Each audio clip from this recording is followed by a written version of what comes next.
নমস্কার। আজ আমরা টাইমস 14 বাংলা স্টুডিওতে পেয়েছি রায়গঞ্জের পরিচিত মুখ, কলকাতা হাইকোর্ট এবং জলপাইগুড়ি সার্কিট বেঞ্চের প্রবীণ আইনজীবী প্রদীপ কর মহাশয়কে। নমস্কার।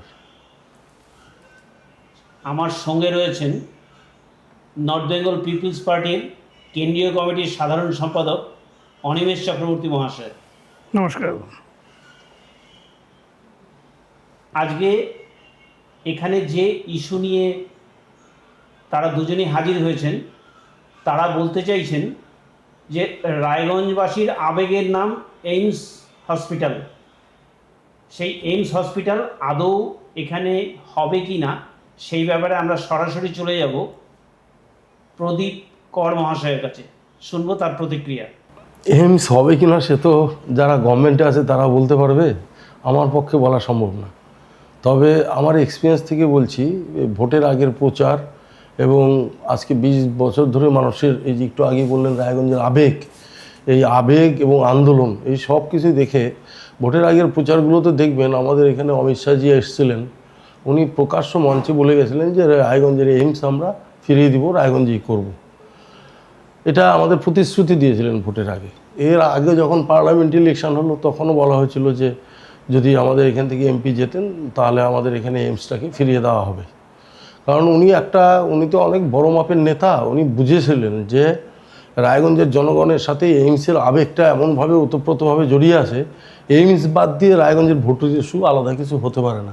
সেই জন্য উনি ওই ভোটের ইস্যুটাকে মিট করেছিলেন তার ভাষণে। তো এখন আমরা যেটা নিয়ে আতঙ্কিত সেটা হচ্ছে এই পশ্চিমবঙ্গে একটা সরকার পাল্টে গেল, বিজেপি সরকার আসলো। অ্যাকচুয়ালি এটা জনগণ খুব চাইছিল পশ্চিমবঙ্গের সরকারটা সরে যাক, কারণ আমাদের রায়গঞ্জের বাসীও চাইছিল পশ্চিমবঙ্গের সরকারটা সরে যাক। কারণ মুখ্যমন্ত্রী মমতা ব্যানার্জি আপনারা জানেন রায়গঞ্জের হওয়া এইমসটাকে হতে দেননি। এই যেটা বলছে জমির সমস্যা, উনি মুখ্যমন্ত্রী জমির সমস্যা কেন? রায়গঞ্জে যে জায়গাটাকে সিলেক্ট করা হয়েছিল এইমসের, সেখানে 80 একর জায়গা ছিল শুধুমাত্র সরকারি ভেস্ট জায়গা, অ্যাকোয়ার করতে হতো 20 একর্স রিমেনিং। তো 20 একর জায়গা গভর্নমেন্ট অ্যাকোয়ার করতে পারেনি, এটা কোনো সমস্যা হলো? আর এখানে কোনো কৃষক আন্দোলনও ছিল না যে আমরা জমি দেবো না। কৃষকরা এখনও চাইছে, প্রতিদিন চাইছে তখন থেকেই, যে জমিটা নিয়ে এখানে এইমস হোক, দেশের উন্নতি হোক। তাহলে উনি গা জোয়ারি করে, ওনার তো অ্যাকচুয়ালি দূরদৃষ্টি কী আছে জানি না, উনি বিচ্ছেদ এবং বিভেদের রাজনীতি বেশি করতেন, ঘৃণার রাজনীতিটা বেশি করতেন। উত্তরবঙ্গের সাথে দক্ষিণবঙ্গের ঘৃণার রাজনীতি একটা, আরও অন্যান্য যেগুলো সেটা আমি আনতে চাই না টেনে। উনি করলেন কি, হঠকারী একটা সিদ্ধান্ত নিয়ে উনি এইমসটাকে রাতারাতি কল্যাণীতে নিয়ে গেলেন। আমার কথা হচ্ছে এই যে কল্যাণীতে উনি নিয়ে গেলেন, কল্যাণী থেকে ধরে কলকাতা হাওড়া মিনিমাম ইন্টারন্যাশনাল স্ট্যান্ডার্ডের হসপিটাল আছে 10 থেকে 12খানা, আর 2000-এর উপরে স্বাস্থ্যসেবা কেন্দ্র আছে, যেমন নার্সিংহোম, মিডল টাইপের প্রাইভেট হসপিটাল প্রচুর। তো এইমসটাকে বাড়তি করে এখান থেকে নিয়ে যাওয়ার কোনো মানেই ছিল না।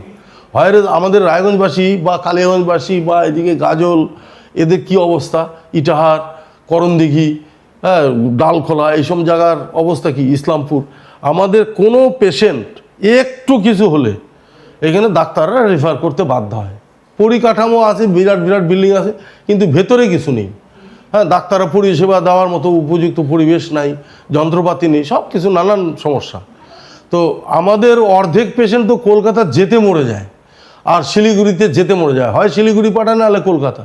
তো এই যে একটা পেশেন্টকে এখান থেকে কলকাতা বা শিলিগুড়ি নিয়ে গিয়ে প্রায় প্রত্যেকটা ফ্যামিলির বা প্রত্যেকটা পাড়াতে 1-2 জনের আপনি রেফারেন্স পাবেন যারা এরকম পেশেন্টকে নিতে গিয়ে ভালো ট্রিটমেন্টের জন্য মারা গেছে। এখন যারা একটু সুস্থ থাকে তারা চলে যাচ্ছে ভেলোর, অমুক তমুক বা কলকাতা, এইসব যাচ্ছে, দিল্লির এইমসেও যায়।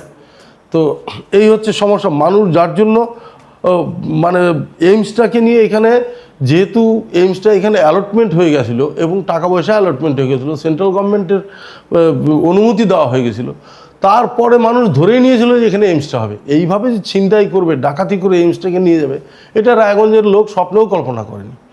এখন প্রবলেমটা হচ্ছে অন্য জায়গায়।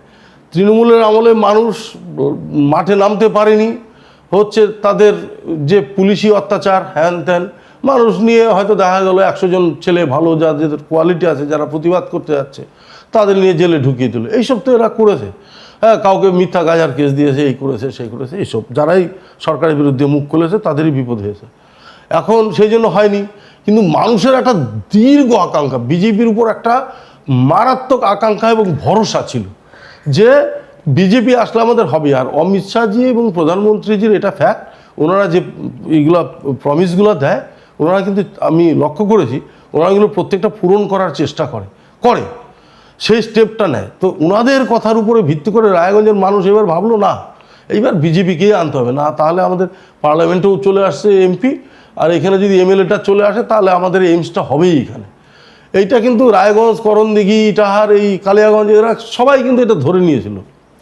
সমস্যাটা হলো আমাদের উন্নয়ন মন্ত্রী 9 তারিখে বোধহয় উনি শপথ নিয়েছেন, তারপরে প্রবাবলি এটা 16 তারিখে কি 17 তারিখে উনি একটা উত্তর মাথা ভাঙাতে বা কুচবিহারের দিকে কোথাও একটা মিটিং করতে গিয়ে উনি আবেগের তাড়নায় হোক বা হিরোইজমের সস্তা হিরোইজমের জন্যই হোক, উনি ওপেন প্রকাশ্য ঘোষণা করলেন আমরা এইমসের মতো হসপিটাল, উত্তরবঙ্গে একটা এইমসের মতো হসপিটাল হবে এবং আমরা এইমসের মতো একটা হসপিটাল মাথা ভাঙায় করব।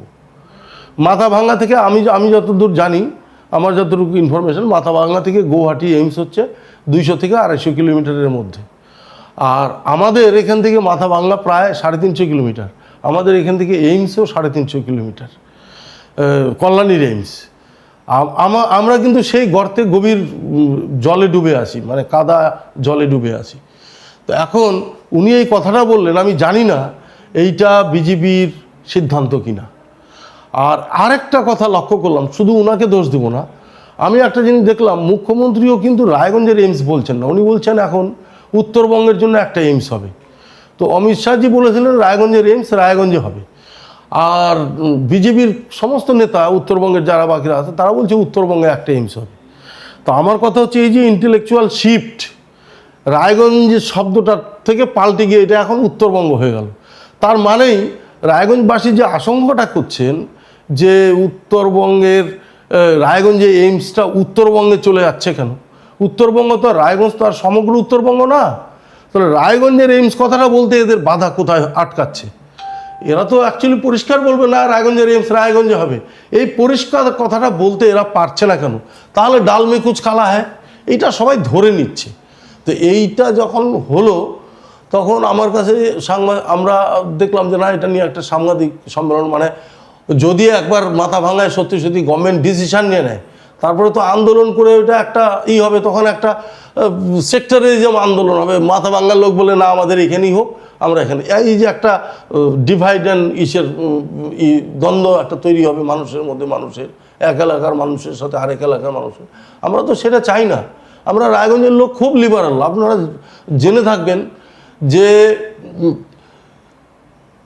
জলপাইগুড়ি যে সার্কিট বেঞ্চটা হলো, অ্যাকচুয়ালি রায়গঞ্জের লোকের পক্ষে শিলিগুড়িতে হলে সুবিধা হতো, কিন্তু জলপাইগুড়ির আবেগকে সম্মান দিয়ে আমরা রায়গঞ্জবাসী এবং রায়গঞ্জের যে বার অ্যাসোসিয়েশন, আমরা কিন্তু শিলিগুড়ি আমাদের অসুবিধা সত্ত্বেও আমরা জলপাইগুড়ির আবেগকে সম্মান দিয়ে জলপাইগুড়ির পক্ষে মতামত দিয়েছিলাম, এটা রেকর্ডেড, যার জন্য জলপাইগুড়িতে সার্কিট বেঞ্চটা হতে পারলো। রায়গঞ্জ বালুরঘাট যদি উল্টে যেত হতো না।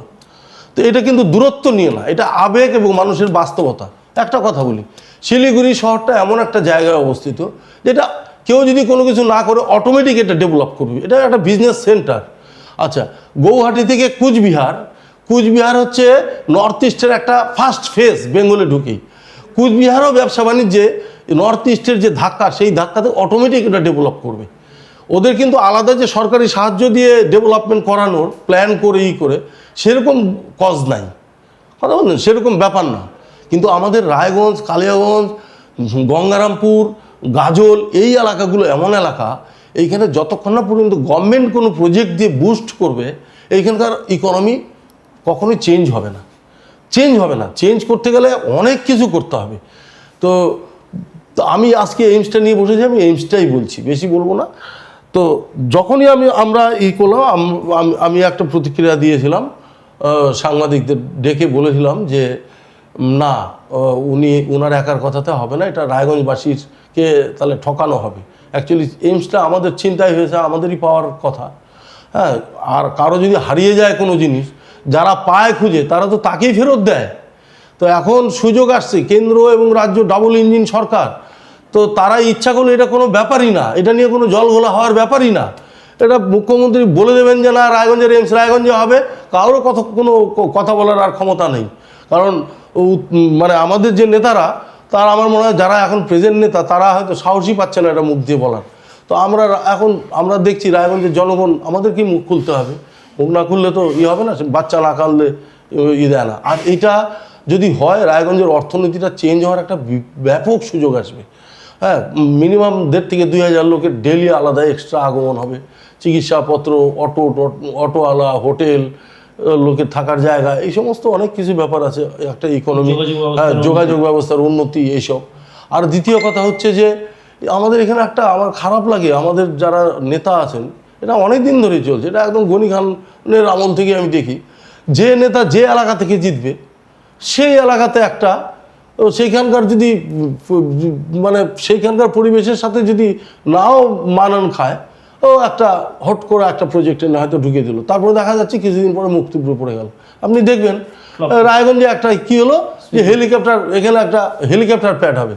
বালুরঘাটের এমপি বললো না না, আমার এখানে একটা হেলিকপ্টার করতে হবে, বিমান চলাচল কেন্দ্র বালুরঘাটে করলো।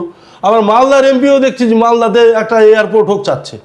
এরা 4 জন মিলে কেন বুঝতে পারছে না যে বালুরঘাট থেকে ধরে, গাজল থেকে ধরে, মালদা থেকে ধরে, ফারাক্কা থেকে ধরে ডালখোলা অবধি এই এলাকাটাতে 2 থেকে 2.5 কোটি লোকের বাস। তাহলে এয়ারপোর্ট যদি করতে হয়, এমন একটা জায়গায় করতে হবে 4 জনে মিলে সিদ্ধান্ত নিয়ে গভর্নমেন্টকে প্রস্তাব দিবে যে না ভাই, তুমি ইটাহার, হরিরামপুর বা গাজলের এই জায়গাতে যদি তুমি একটা ইন্টারন্যাশনাল স্ট্যান্ডার্ডের সিভিল এয়ারপোর্ট করো, তাহলে তুমি প্যাসেঞ্জারও পাবে, প্লাস এইখানকার যে আম চাষ, আনারস চাষ, এটাকেও আমরা বিদেশে পাঠাতে পারবো। আমাদের তোলায় পাঞ্জি, বিকরের বেগুন, এগুলো মার্কেট পেয়ে যাবে কৃষকরা, একটা ব্যাপক চেঞ্জ আসবে। এরা সব মালদার এমপি বলছে আমার এখানে হোক, অমুক বলছে অমুক জায়গায় হোক, তমুক বলছে তমুক জায়গায়। এই জিনিসগুলোর থেকে মানে সার্বিক চিন্তা, সামগ্রিক চিন্তাটা করা দরকার। আজকে রায়গঞ্জের এইমসটা হচ্ছে একটা সামগ্রিক চিন্তার ফল। কারণ রায়গঞ্জ টাউনে যেভাবে লোক দিনের পর দিন বাড়ছে, রায়গঞ্জ শহরকে যদি সত্যি অর্থনৈতিকভাবে শক্তিশালী করতে হয়, তাহলে এইমসের মতো একটা বুস্টিং প্রজেক্ট এখানে দরকার। হ্যাঁ, আমরা অন্য কিছু চাইছি না। আমরা শুনলাম যে বিজেপি সরকার ঘোষণা করেছে যে একটা আইআইটি হবে, একটা আইআইএম হবে, তারপরে আইটি হাব হবে, নর্থ বেঙ্গলের প্রত্যেকটা জেলাতে 3টা হসপিটাল, মেডিকেল কলেজ হসপিটাল হবে, এইসব বলেছে। আমরা কিন্তু এগুলো আর একটাও চাইছি না। আমরা বলছি যে আমাদের এইমসটা আগে দিয়ে দাও, আর তোমরা আইটি হাব করো তোমাদের এখানে, তোমরা আইআইটি খড়গপুরের মতো যদি করে নাও না, কুচবিহারে করো, কোনো আপত্তি নাই। তারপরে শিলিগুড়িতে যদি একটা কোনো কিছু হয় আইটি হাব, আমাদের কোনো আপত্তি নেই। আমরা ওই নিয়ে মার কাট করতে যাবো না, রায়গঞ্জবাসী ওইগুলো নিয়ে নেয়। আমাদের এইমসটা আবেগ এবং বাস্তবতা। আপনি বললেন আবেগ, আমি বলবো না, এটা রূঢ় বাস্তবতা। হ্যাঁ, মানুষ এটাতে এমন ঘোর হয়ে আছে। আমি তো নিজেও স্বপ্নে চিন্তা করি, আমার যদি কোনোদিন মৃত্যু হয়, যেন রায়গঞ্জের এইমসের বেডেই মৃত্যুটা হয়। হ্যাঁ, এটা আমার আবেগ, আর এটাও একটা বাস্তবতা, কথা বুঝতে পারবেন। সেই জন্য আমি মনে করি আমি খুব ভালো লাগলো আমার করণদিঘি এমএলএর একটা স্টেটমেন্ট দেখলাম। ওনার বয়স অনেক কম, কিন্তু ওনার স্টেটমেন্টটা দেখে মনে হলো উনি অনেক দূর যাবেন, ওনার ভবিষ্যৎ অনেক দূর। আমাদের রায়গঞ্জের যে এমএলএ জিতেছেন, ওকেও আমি চিনি। ও কিন্তু মানুষ, খুবই উন্নত মানুষ, ভালো ছেলে, মিথ্যা কথা বলে না, বেশি কথা বলে না, খুব মানে বিবেচনা করে কথা বলে, চিন্তা ভাবনা করে। তো এই যে মন্ত্রী সাহেব যে এরকম হঠাৎ করে হুট করে উনি ডিসিশান দিয়েছেন, আমি জানি না এটা শুভেন্দুবাবু জানেন কি না, বা আমাদের যে বালুরঘাটের এমপি, কালিয়াগঞ্জের এমপি, হ্যাঁ, সুকান্ত বাবু বা এর নাম কি, আমাদের কার্তিক পাল, এরা জানে কিনা, এদের সাথে আলোচনা করে বলেছেন কিনা, বা আমাদের এমএলএর সাথে কোনো আলোচনা হয়েছে কিনা। তবে আমরা যেটা শুনতে পাচ্ছি না, উনি নিজে থেকেই বলে দিয়েছেন ইমোশনালি। তো আমার কথা হচ্ছে যে রাজনৈতিক নেতাদের ইমোশনটা তো কন্ট্রোল করতে হবে। এত ইমোশন যদি সস্তায় মানে খোলামকুচিতে বিক্রি হয়, মানে তুলে দেওয়া হয়, তাহলে তো হবে না। কারণ যা কথা বলবেন তার একটা কথার বিরাট ওয়েট থাকতে হবে। আর আজকে উনি এই কথাটা বলে তো আমাদের এমএলএ, এমপি, বালুরঘাটের এমপি, করণদিঘির এমপি, এদের সবাইকে বিপদে ফেলে দিয়েছেন। এরা মানুষের কাছে বেরোতে পারছে না, রাস্তায় বেরোলেই বলছে কি হলো এইমসের, কী হলো এইমসের? তো আমরা অ্যাকচুয়ালি রায়গঞ্জের মানুষ আমরা কারোর বিরুদ্ধে না, আমরা আমাদের পক্ষে, আমরা কারোর বিপক্ষে না, আমরা আমাদের পক্ষে। আমাদের পক্ষটা কি? আমাদের রায়গঞ্জকে বুস্টিং করার জন্য যে 20 বছর ধরে এই এইমসের প্রজেক্টটা চলছে, এইটা আমাদের রায়গঞ্জ ছাড়া আর অন্য কোথাও আমরা চাই না। আমরা চাই রায়গঞ্জের এইমস রায়গঞ্জে হোক, রায়গঞ্জের এইমস রায়গঞ্জে চাই, এছাড়া আর কোনো কথা নাই। এটা হচ্ছে স্লোগান আজকে রায়গঞ্জের মানুষের, রায়গঞ্জের এইমস রায়গঞ্জে চাই, অন্য কোনো কথা নাই। এইটা হচ্ছে আজকে আমাদের আন্দোলনের স্লোগান, এবং এটা প্রত্যেকটা রায়গঞ্জবাসী অন্তর দিয়েই করে। এবং আমি বলছি, আমরা কেন এত তাড়াতাড়ি মাঠে নামলাম? এখনও মন্ত্রিসভা গঠন হয়নি। 6 তারিখে যদি মন্ত্রিসভা গঠন হয়, তাহলে সাথে সাথেই 7 দিনের মধ্যে একটা ক্যাবিনেট মিটিং হবে। আর আমি যতদূর শুনেছি যে মুখ্যমন্ত্রী অলরেডি কেন্দ্রীয় স্বাস্থ্যমন্ত্রীকে উত্তরবঙ্গের জন্য একটা এইমস চেয়ে পাঠিয়েছেন। তো এখন তো ডাবল ইঞ্জিন, ও সেন্ট্রাল থেকে ইয়েস করে দিলে সাথে সাথে হয়ে গেল। 6 তারিখ 7 তারিখের মধ্যে যদি এইমসের চিঠি চলে আসে রাজ্য সরকারের কাছে, তাহলে ফার্স্ট ক্যাবিনেট মিটিংয়ে ডিসিশান হয়ে যাবে। আর তখন যদি ডিসিশান হয়ে যাওয়ার পরে তারপরে যদি আমরা মাঠে নামি বা রায়গঞ্জের লোক যদি সজাগ হয়, তাহলে তো সবই চলে যাবে, পুরনো ঘটনা পুনরাবৃত্তি হবে। তো এইসব করে লাভ নেই। আমরা ওই জন্য আগেই সরকারকে সরকারের কাছে এই মেসেজটা দিতে চাই যে, হ্যাঁ, আবেদন জানাচ্ছি এবং এই মেসেজটা দিতে চাই যে রায়গঞ্জের প্রত্যেকটা মানুষের স্বপ্ন এইমস, এই স্বপ্নটাকে আপনারা আপনাদের মন্ত্রিত্বের বুটের তলায় মারাবেন না, এটা আমাদের রিকোয়েস্ট। ঠিক আছে। আইনজীবী প্রদীপ কর ভীষণ বস্তুনিষ্ঠ কথাবার্তা বলেন। এবারে আমরা চলে যাব নর্থ বেঙ্গল পিপলস পার্টির কেন্দ্রীয় কমিটির সাধারণ সম্পাদক অনিমেষ চক্রবর্তী মহাশয়ের কাছে। আমাদের প্রশ্ন, রায়গঞ্জে এইমসের যে ধারণাটা, এটা 2007 সালে শুরু হয়েছিল, 2008 সালে ক্যাবিনেট ওটা পাশ করে, 2009 সালের জুন মাসে 822 কোটি টাকা মঞ্জুর হয়, কিন্তু সেই টাকাটা খরচ করা যায়নি। কারণ হচ্ছে জমির নির্বাচন নিয়ে জটিলতা ছিল বলে তৎকালীন মুখ্যমন্ত্রী মমতা বন্দ্যোপাধ্যায় বলেছিলেন। এইবারে আপনার কি মনে হয় যে প্রিয়রঞ্জন দাসমুন্সির নাম ছিল বলেই কি মমতা বন্দ্যোপাধ্যায় বা সেই সময়ের যারা নেতৃত্বে ছিলেন তারা রায়গঞ্জে এইমস করতে চাননি? আপনি যে প্রশ্নটা করলেন সেই প্রশ্নের উত্তর দেওয়ার আগে আমি দুটো কথা আপনাদের আরেকটু বলবো। প্রদীপদা বলছেন যে রায়গঞ্জের মানুষের স্বপ্ন, বা অনেকে বলছে প্রিয়দার স্বপ্ন। আজকের দিনে কিন্তু এই আন্দোলনটা বা এই যে রায়গঞ্জের এইমস, এটা কিন্তু শুধু স্বপ্নের ব্যাপার না, এটা রায়গঞ্জের মানুষের অধিকারের জায়গায় চলে আসছে। একটা ভাবুন তো, 20 বছর ধরে একটা শহরের মানুষ একটা দাবি করে আসতেছে। এই দাবিটা নির্বাচনী দাবি করছে, মানে যতগুলো লোকসভা গত 20 বছর হয়েছে, সেখানে প্রিয়রঞ্জন দাসমুন্সির পর থেকে দীপা দাসমুন্সি, মোহাম্মদ সেলিম, তারপরে আমাদের দেবশ্রী চৌধুরী এবং কার্তিক পাল সহ এই এতগুলো এমপির 4টা টার্মস, মানে 4-5 20 বছর, এদের প্রতিটা নির্বাচনের প্রত্যেকটা রাজনৈতিক দল একটাই ইস্যু করছে। গোটা ভারতবর্ষের একটা জায়গাতে একটা ইস্যু 20 বছর ধরে কন্টিনিউ আছে, সেটার নাম রায়গঞ্জ, আর সেই দাবিটার নাম এইমস। তো আজকে যখন নাকি আপনি যে কথাটা বললেন, এবারে আমি আপনার কথাটা উত্তরে আসি যে কেন রায়গঞ্জে এইমস হয়নি। তার প্রথম দায় সম্পূর্ণভাবে বামফ্রন্ট সরকারের, 1 নম্বর দায়, প্রথম দায়। কারণ প্রিয়রঞ্জন দাসমুন্সি যখন নাকি এখানে এইমস করার প্রস্তাব আনে, সেই সময় পশ্চিমবঙ্গের সরকার ছিল বামফ্রন্ট সরকার। যেই সময় বামফ্রন্ট সরকার সিঙ্গুর আর নন্দীগ্রামে গুলি চালিয়ে জমি অধিগ্রহণ করতে পারে যে কলকাতার এলাকায় শিল্প স্থাপন করব বলে, সেই সময় উত্তরবঙ্গের মানুষের স্বাস্থ্য উন্নতির জন্য মাত্র ওইখানে সিঙ্গুরে 1100 একর আর 1400 একর জমি অধিগ্রহণ করতে পারে গুলি চালায়, আর এখানে মানুষের জন্য 100 একর জমি দিতে পারবে না। এইটা সম্পূর্ণভাবে তৎকালীন বামফ্রন্ট সরকারের 100% দায় ছিল যে তারা এটা করতে দেয়নি। যেটা আপনি বলছেন, তাতে কি হতো, হয়তো ওদের কাছে মনে হয়েছিল যে প্রিয়রঞ্জন দাসমুন্সি উত্তরবঙ্গে হিরোইজমের জায়গায় চলে আসতে পারে। তো একটা মানুষ যদি কোনো এলাকার উন্নয়ন করে দিয়ে যদি সে ওখানে প্রতিষ্ঠা পায়, তার রাজনৈতিক প্রতিষ্ঠা যদি হয়, তাহলে তো ভালো কথা। গণিখানকে কেন্দ্র করে যেরকম গণিখান, তবে এদের সীমাবদ্ধতা ছিল হচ্ছে, গণিখানের সীমাবদ্ধতা ছিল শুধু সব কিছু যা করবো মালদাতেই করবো। প্রিয়রঞ্জন দাসমুন্সির কিন্তু সেরকম চিন্তাভাবনা ছিল না যে শুধু রায়গঞ্জকে কেন্দ্র করেই করবো। প্রিয়রঞ্জন দাসমুন্সি অনেক বড় লেভেলের মানুষ ছিলেন এবং অনেক চিন্তাভাবনাটা অনেক ব্রড ছিলেন। কিন্তু শুধুমাত্র তৎকালীন বামফ্রন্ট সরকার প্রিয়রঞ্জন দাসমুন্সির এই যাতে এখানে উত্থান না ঘটে, সেই জন্য তখন জমি দেয়নি। দ্বিতীয় অধ্যায়ে যেটা হলো যে, যখন আরও একটা ভালো কথা আপনারা মনে করে দিই যে প্রিয়রঞ্জন দাসমুন্সি যখন এই এইমসটা নিয়ে আসার কথা বলে, তখন ভারতবর্ষের ক্যাবিনেট মিনিস্ট্রিতে 65 জন মিনিস্টার এবং 545 জন এমপি, তো ভারতবর্ষে ওই সময় 3টা মাত্র এইমস, তো যেখানে 3টা এইমস আছে তার জায়গায় 4র্থ এইমসের প্রস্তাব, 65 জন ক্যাবিনেট মিনিস্টারের মাঝখান থেকে একটা এইমসকে ছিনিয়ে নিয়ে আসা, এটা বিশাল কৃতিত্বের ব্যাপার। আজকে আমার মনে হয় না আমার গোটা পশ্চিমবঙ্গে এমন কোনো এমপি আছে যে নিজের এলাকার একটা জাতীয় স্তরের কোনো প্রতিষ্ঠান 65টা এমপি ক্যাবিনেট মিনিস্টার মাঝখান থেকে উঠে নিয়ে আসতে পারবে। এত ক্ষমতা আমার এখানে এই মুহূর্তে আমার মনে হয় না পশ্চিমবঙ্গের কোনো এমপির আছে। কিন্তু সেই ক্ষেত্রে প্রিয়রঞ্জন দাসমুন্সী রায়গঞ্জের শুধু না, গোটা উত্তরবঙ্গের মানুষের স্বাস্থ্য ব্যবস্থা করার চিন্তা করে এটা আগিয়ে নিয়ে এসে এবং সেটা চেষ্টা করেছিল। কিন্তু আমরা কি দেখলাম, যখন নাকি ভারতবর্ষের সরকার পরবর্তীতে আমাদের 2014 সালে পালাবদলের পরে কেন্দ্রে মোদির সরকার আসেন, তখন তারা সিদ্ধান্ত নেয় যে ভারতবর্ষের প্রতিটা রাজ্যে একটা করে এইমস হবে। ভালো কথা, তাহলে প্রতিটা রাজ্যে এইমস হলে পরে পশ্চিমবঙ্গটা এইমস পায়। তো যেহেতু পশ্চিমবঙ্গের এইমস প্রিয়রঞ্জন দাসমুন্সী আগেই প্রস্তাব করে রাখছে, রায়গঞ্জে দীর্ঘদিন ধরে আন্দোলন চলছিল, তাই সবাই এসে চলেছিল রায়গঞ্জের এইমস রায়গঞ্জে হবে। বাদ সাধলো কি, ওই একই ব্যাপার, কলকাতার নেতৃত্বরা কোনোদিন উত্তরবঙ্গের উন্নয়ন চায় না। আমরা এটা বলি, আমাদের কথা শুনতে খারাপ লাগবে, কিন্তু উত্তরবঙ্গের উন্নয়নের কথা কলকাতায় বসে থাকা, গদিতে বসে থাকা লোকজন সচরাচর চায় না। তা আমরা তখন কি দেখলাম, যে এখান থেকে একটা ইস্যু করা হলো যে আমি জমি অধিগ্রহণ করব না। এটা সম্পূর্ণ মিথ্যা কথা। যেখানে প্রস্তাব করা হয়েছিল এইমস রায়গঞ্জের প্রস্তাব পানিশালাতে, সেখানে বেশিরভাগটাই ছিল হচ্ছে ভেস্টেড ল্যান্ড। তো ভেস্টেড ল্যান্ডে তো আলাদা করে অধিগ্রহণ করতে হয় না।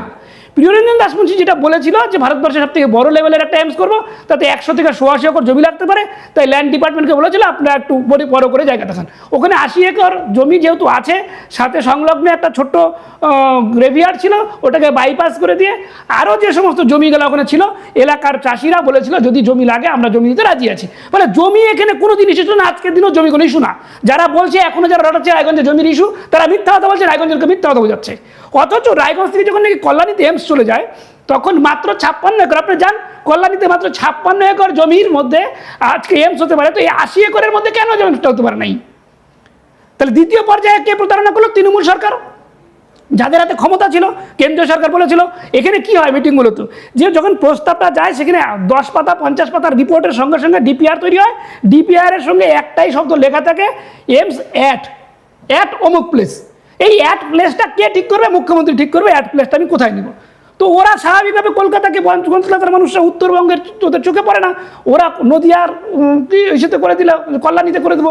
কল্যাণীতে ল্যান্ড ছিল, ইন্ডাস্ট্রিয়াল বেল্টের ল্যান্ড ছিল, ওরা করলো কি সেখানটাতে নিয়ে যা ওদের 56 একরের মধ্যে এইমসটা করলো। সব কিছু ওদের চাই, আমাদের কিছু চাই না। এই যে এইমস চলে যাওয়া, এটা উত্তরবঙ্গের মানুষকে চোখে তো আঙুল দিয়ে দেখা যায় যে উত্তরবঙ্গের বঞ্চনা। তো আমরা যারা নর্থ বেঙ্গল পিপলস পার্টি 2021 সাল থেকে লড়াই করতেছি, আমরা দেখিয়ে আসছি যে এই বঞ্চনাগুলা শুধু রায়গঞ্জের প্রত্যাশাতে নয়, ওখানে ফাঁসির ঘাটের সেতু হয় না, মানুষ বাসের ব্রিজ দিয়ে পার হয়, আর আমাদের উত্তরবঙ্গের মানুষের টাকা নিয়ে কলকাতাতে স্কাই ওয়াক তৈরি হয়। তো এই যে জায়গাগুলো আছে, এই যে রায়গঞ্জের এইমসটা কেন, আমাদের রায়গঞ্জের এইমস রায়গঞ্জের আজকে অধিকারের জায়গা, কারণ আমরা লড়াই করে চিনিয়ে আনতে। আজকে একটা গাছ যখন নাকি বীজ পুঁতে গাছের থেকে বড় হয়ে গাছটা যখন ফল দেয়, তখন ফল খাওয়ার জন্য সবাই চলে আসছে। নিশীথ প্রামাণিক এখন ফল খেতে এসছে। নিশীথ প্রামাণিক গাছ লাগায় নাই, নিশীথ প্রামাণিক গাছের পরিচর্যা করে নাই, নিশীথ প্রামাণিক এখন ফল খেতে এসছে। আমরা আমাদের গাছের ফল চুরি করতে দেব না। আমরা আমাদের রায়গঞ্জের এইমস আমরা রায়গঞ্জেই চাই, এর ছাড়া আমাদের অন্য কোনো কথা নাই। প্রদীপদা বলছেন এটাই আমাদের স্লোগান, রায়গঞ্জের এইমস রায়গঞ্জেই চাই। খুব সুন্দর, আমরা অনিমেষ বাবুর কথা শুনলাম। এই প্রসঙ্গে বলি যে সদ্য বলতে এ মাসেই বসেছেন আমাদের মুখ্যমন্ত্রী, গত 9 তারিখে শুভেন্দু অধিকারী। আর বিজেপির স্লোগান হচ্ছে সবকা সাথ সবকা বিকাশ। সকলের বিকাশের লক্ষ্যেই এই কাজগুলো করেন। আমাদের মাননীয় স্বরাষ্ট্রমন্ত্রী অমিত শাহজি বলেছেন যে এর আগে মার্চেন্ট ক্লাব মাঠে এসে বসেছিলেন যে আপনারা দেবশ্রী চৌধুরীকে জেতান, আমরা তাকে মন্ত্রী করব, তিনি করেছিলেন। রায়গঞ্জের এইমসের কথাও অমিত শাহজি বলেছেন। আমরাও আশাবাদী যে তিনি রায়গঞ্জে এইমসটা করবেন। তার কারণ হলো বিজেপির কে তৃণমূলের সঙ্গে এক আসনে বসাতে রাজি নয় কিন্তু উত্তরবঙ্গের মানুষ। তার কারণ হলো এর আগে তৃণমূল কংগ্রেস মমতা বন্দ্যোপাধ্যায় সরাসরি তিনি এইমসের কথা ঘোষণা করেছিলেন বেলভিম নার্সিংহোমের কার্ডিয়াক ইউনিট উদ্বোধনের দিন, যে রায়গঞ্জে এইমস হয় পরে হবে, কিন্তু প্রথম হবে নদিয়ার কল্যাণীতে। তিনি ওটা করে ছেড়েছিলেন। কিন্তু আমি বলবো যে এই যে বিষয়গুলো এখন দাঁড়িয়েছে, রায়গঞ্জে সাংসদ কার্তিক চন্দ্রপাল অত্যন্ত বিচক্ষণ মানুষ এবং তার সঙ্গে দিল্লির বিভিন্ন কেন্দ্রীয় নেতৃত্বেরও যোগাযোগ ব্যবস্থা রয়েছে এবং শুভেন্দু অধিকারী খুব স্নেহধন্য বলে আমরা জানি। রায়গঞ্জের বিধায়ক যিনি হয়েছেন সে মানুষটিও অত্যন্ত ভালো মনের মানুষ, তারও দাবি যে রায়গঞ্জে এইমসের ধাঁচের হাসপাতাল বা এইমস হাসপাতাল হোক। এই ব্যাপারে আমরা প্রদীপবাবুর কাছে প্রশ্ন, এরপরে চলে যাব প্রদীপবাবুর কাছে প্রশ্ন যে যদি ধরুন এর আগে তো জেলা সদর স্থানান্তরের ক্ষেত্রে রায়গঞ্জের মানুষ বিভিন্নভাবে আন্দোলন করে পশ্চিম দিনাজপুর জেলাটাকে দুভাগ করে নিয়ে দুটো আলাদা পৃথক জেলা করেছেন। ক্ষমতার বিকেন্দ্রীকরণ সবসময় মঙ্গলের সূচনা দেয়, এতে বালুরঘাট এবং রায়গঞ্জের দুটো জেলা সদরেরই উন্নতি হয়েছে। আমি বলবো যে রায়গঞ্জের এইমস হাসপাতাল তৈরি করার ব্যাপারে পরবর্তী আপনাদের পদক্ষেপ কী? দেখুন, আমরা তো এই যেমন আপনার টিভিতে বলছি, এর আগেও সাংবাদিক সম্মেলন করেছি, অলরেডি রায়গঞ্জের বিভিন্ন অর্গানাইজেশন, আমার কাছে যা খবর আছে, এটা অ্যাকচুয়ালি জনগণের আন্দোলন, এটা কোনো পার্টির কোনো না, এটা কোনো পার্টির না, সব পার্টি একমত। কথাটা বুঝতে পারেন তো? যখন সব পার্টির মধ্যে এটা নিয়ে কোনো আর থাকে না, দ্বিমত থাকে না, সবাই এখন চাইছে। সিপিএমও যদি কোনো সময় ডিলে করার জন্য চলে গিয়ে থাকে, যেটা অনিমেষবাবু বললো, এখন যারা সিপিএম করছে তারা কিন্তু চোখ বন্ধ করে চাইছে যে এইমসটা রায়গঞ্জে হোক। তারপরে কংগ্রেস যারা, তারাও চাইছে, বিজেপি তো চাইছেই, হ্যাঁ, আর আমরা তো ইন জেনারেল যারা ধরেন পার্টির বাইরে আছি তারা সবাই চাইছে। তাহলে এটা কি, এটা একটা গণ দাবি হয়ে গেছে এখন, এটা কোনো পার্টির মধ্যে আর লিমিটেড নেই। আর এবং এই গণদাবিকে রূপ দেওয়ার জন্য আপনি দেখবেন এই চেম্বার অফ কমার্স তারা তাদের মতো করে আগাচ্ছে, চিঠিপত্র করা, নিজেদের মধ্যে পাবলিককে বোঝানো, সংগঠিত করা, মার্চেন্ট অ্যাসোসিয়েশন তারা করছে। তারপরে রায়গঞ্জ এইমস ডিমান্ড ফোরাম বলে একটা ফোরাম, তারা আন্দোলন করছে, তারা স্বাক্ষর সংগ্রহ করছে দেখছি। তারপরে স্কুলের টিচার বলুন, ছাত্র বলুন, আপামর একদম, হ্যাঁ, রিক্সাওয়ালা থেকে ধরে বাসের কন্ডাক্টর থেকে ধরে ডাক্তার থেকে ধরে নার্স থেকে ধরে সবার মুখেই এখন একটাই চলছে ইস্যু, এইমস চাই, এইমস চাই। কথাটা বুঝতে পারলেন তো? তো এটা এখন গণদাবিতে পরিণত হয়েছে। আর রায়গঞ্জের লোক তো অভয়ের এক্সপিরিয়েন্স আছে আন্দোলনের, এরপরে ওইরকম আন্দোলন নামবে, রাত্রি জাগো আন্দোলন, না হলে ওই মশাল জ্বালাও আন্দোলন, হ্যাঁ, এবং সেটা কিন্তু গণতান্ত্রিক উপায়ে কাউকে, এটা তো অ্যাকচুয়ালি আমরা কারো বিপক্ষে করছি না, আমরা রায়গঞ্জবাসীর পক্ষে করছি, এখানে কেউ বিরোধী নাই। না না, এই ক্ষেত্রে আমি বলি আপনি তো আইন পেশার লোক, সুতরাং আপনি তো মানে গণতান্ত্রিক আন্দোলনে আপনি যাবেন না, কখনোই যাবো না। সুতরাং আপনি ভালো, শুভেন্দু অধিকারী স্যার বসেছেন, তিনিও রায়গঞ্জের একসময় পর্যবেক্ষক ছিলেন তৃণমূল কংগ্রেসের আমলে, তিনি মন্ত্রিত্বে ছিলেন, যেমন হচ্ছে আমাদের পরিবহন মন্ত্রীর দায়িত্বে ছিলেন এই রাজ্যে, সেই সময় প্রচুর ডেভেলপমেন্ট করেছেন। তো আপনার কি মনে হয় যে তার কাছে যদি, তিনি তো বলেছেন যে সরাসরি উনি প্রস্তাবটা পাঠাবেন না, সব উত্তরবঙ্গের সমস্ত এমপি এমএলএদের নিয়ে বৈঠকে বসার পর সেই প্রস্তাবটা দিল্লিতে পাঠাবেন। এবার আপনাকে আমি বলি, এই বিষয়ে আমার একটা কথা আছে। মুখ্যমন্ত্রী যে খুব বিবেচক লোক এবং প্রচণ্ড কাজের লোক, আপনি তো গোটা পশ্চিমবঙ্গবাসী দেখছে যে কয়দিনের মধ্যে কি চেঞ্জ করে দিল। তো এখন কথা হচ্ছে, কিন্তু ওনাদের একটা প্রবলেম কি জানেন তো, বড় মানুষের একটা সমস্যা হচ্ছে, যেমন আমাদের উত্তরবঙ্গের 54 জন এমএলএ আছে, 8 জন এমপি আছে, এদেরকে নিয়ে বসে যদি এইমসটা ঠিক করতে যায়, তাহলে আমাদের রায়গঞ্জ থেকে, মালদা থেকে, বালুরঘাট থেকে ধরে উত্তর দিনাজপুর থেকেই ধরেন, হ্যাঁ, এইটুক জায়গার যে এমএলএ আছে তাতে সংখ্যায় কি আমরা কম। এখন উনি যদি সংখ্যাধিক্যের কথা শুনে, এমএলএ এমপিদের কথা শুনে, মানে উনাদের চোখ দিয়ে যদি দেখেন, তাহলে কিন্তু আমাদের একটু অসুবিধা আছে। কিন্তু উনি যদি বাস্তবতার নিরিখে নিজের দূরদৃষ্টি দিয়ে যদি লক্ষ্য করেন, তাহলে উনি, আমার বিশ্বাস যে উনি যতটুকু উনি যে পরিমাণে বিবেচনা, ওনার যে পরিমাণ বিবেচনা বোধ আমরা দেখছি কয়েকদিনের মধ্যেই, এই এইমস মুখ্যমন্ত্রী কখনোই রায়গঞ্জের বাইরে করবেন না। কারণ আরেকটা ব্যাপার আছে, এটা অনারেরও ব্যাপার আছে। অমিত শাহজি তো, প্রধানমন্ত্রীজি অমিত শাহজি, ওনারা যে ভোটের আগে যে কথাগুলো বলেছিলেন, অমিত শাহজির তো একদম রেকর্ডেড আছে আমাদের, আপনার দেখবেন ফোনে ফোনে ঘুরছে, ভাইরাল হয়ে আছে ওটা। তো উনার বয়ানটা যখন দিয়েছেন, উনার তো জাতীয় স্তরের নেতা, মুখ্যমন্ত্রীর তো নেতা উনি, অমিত শাহজি, তো উনার নেতার কথার দাম থাকবে না এরকম কোনো কাজ কি আদৌ মুখ্যমন্ত্রী করবে? I doubt.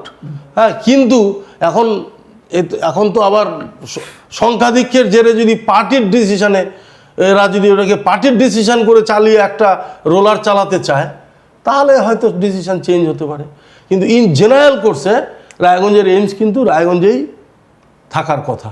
বেশ, আমার আমার মানে আইডিয়া যা বলছে। ঠিক ঠিক, খুব সুন্দর। আমরা প্রদীপ কর আমাদের কলকাতা হাইকোর্টের আইনজীবী এবং সার্কিট বেঞ্চের আইনজীবী এবং রায়গঞ্জের বিশিষ্ট পরিচিত মুখ এবং আইন পেশার সঙ্গে দীর্ঘদিন যুক্ত, আমরা প্রদীপ করের কথা শুনলাম। আমরা শেষ প্রশ্নে চলে যাব, আমরা অন্তিম অঙ্কে পৌঁছে গেছি। আমরা অনিমেষ চক্রবর্তীর কাছে যাব। যদি ধরুন এর মধ্যে গণস্বাক্ষর শুরু হয়েছে, আগামী দিনে আপনারা আরও গণতান্ত্রিক উপায়ে কি কি বিষয়ে মুখ্যমন্ত্রীর কাছে জানাবেন? যেমন হচ্ছে গতকাল এই স্টুডিওতে এসেই মোহিত সেনগুপ্ত বলেছেন, রায়গঞ্জের প্রাক্তন বিধায়ক, তিনি বলেছেন সমস্ত তথ্য দিয়ে তিনি মুখ্যমন্ত্রীর কাছে পাঠাবেন তার এই রায়গঞ্জে এইমসের সপক্ষে। আপনারা কি ভাবছেন আগামী দিনে আপনার নর্থ বেঙ্গল? দেখুন, আমরা এর আগেও রাষ্ট্রপতি, ভারতবর্ষের সর্বশ্রেষ্ঠ পদ, সর্বোচ্চ পদ রাষ্ট্রপতি, তার কাছে রায়গঞ্জের এইমসের স্মারকলিপি গত বছর জুলাই মাসে দিয়ে এসেছিলাম। এবং বিভিন্ন জেলায়, প্রতিটি জেলায় উত্তরবঙ্গের ভাগ ভাগ করে, কোথাও আইআইটি, কোথাও কোথাও আইআইএম, কোথাও ক্যান্সার রিসার্চের, এগুলা যেগুলো এখন হচ্ছে ন্যাশনাল লেভেলের, এগুলা সব আমরা চিঠি করে এবং আমরা ডেপুটেশন আকারে স্মারকলিপি দিয়ে এসেছিলাম এবং রায়গঞ্জে এইমস উল্লেখ করে। তো যে আন্দোলন দেখছেন, রায়গঞ্জের গণ আন্দোলন একটা চলছে, সঙ্গে আমরা আমাদের রাজনৈতিক দলের তরফ থেকে আগামীকাল মুখ্যমন্ত্রী, রাজ্যপাল, প্রধানমন্ত্রী অমিত শাহজি এবং রাষ্ট্রপতির কাছে আগামীকাল আমাদের চিঠি যাচ্ছে। আমাদের রায়গঞ্জের এইমস রায়গঞ্জে হবে, এই আমাদের পার্টির তরফ থেকে যাচ্ছে। দ্বিতীয় থাকলো হচ্ছে যে আন্দোলনের কথা বলছেন, গণ আন্দোলন কী কী স্টেপ হবে সেটা গণ আন্দোলনের যারা করছেন তারা থাকবেন। আমরা গণ আন্দোলনকে সম্পূর্ণভাবে সমর্থন করছি, সঙ্গে থাকবো, এই কথা দিচ্ছি, এবং যে কোনো পর্যায়ে আমরা সংগঠন থাকবো।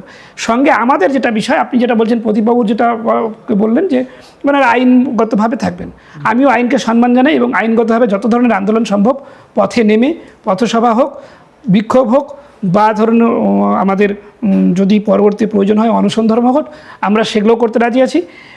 কিন্তু একটা কথা, রায়গঞ্জের এইমস রায়গঞ্জে চাই, এই দাবিতে যে লেভেলের আন্দোলন করতে প্রয়োজন পড়বে নর্থ বেঙ্গল পিপুলস পার্টি তার জন্য প্রস্তুত এবং পার্টিগত সিদ্ধান্ত হবে আমরা প্রস্তুত। খুব সুন্দর।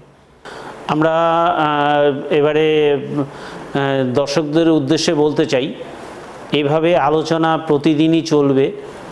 রায়গঞ্জে এইমস হাসপাতাল তৈরির সপক্ষে মানুষ কি ভাবছেন, বা যারা নেতৃত্বের পর্যায়ে রয়েছেন তারা কি ভাবছেন, আইন পেশার সঙ্গে যুক্ত আজকে আমরা প্রদীপ করকে পেয়ে গেলাম এবং রাজনৈতিক দলের পক্ষ থেকে অনিমেষ চক্রবর্তীকে পেয়ে গেলাম, তাদের মুখ থেকে বক্তব্য শুনলাম।